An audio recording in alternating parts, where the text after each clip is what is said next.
Welcome to Pindar Poetry. We hope you learned something new. In this video, I will show how to make chocolate chip cookie dough in the Microwave Easy Guide. Melt the butter gently in 20-second bursts, stirring between each burst so it softens evenly.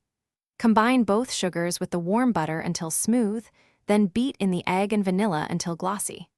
Gradually add flour and baking soda, stirring just until combined, then fold in chocolate chips and chill briefly before scooping.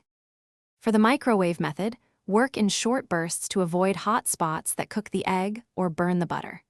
Mix sugars with the softened butter until the texture is creamy, then incorporate the egg and vanilla carefully. Add flour and baking soda in portions and stir until just combined to keep a tender dough.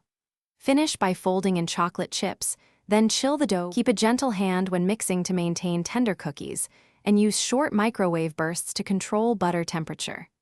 If your dough feels sticky, a quick chill helps firm it for scooping, while a crumbly mix benefits from a splash of milk or more butter.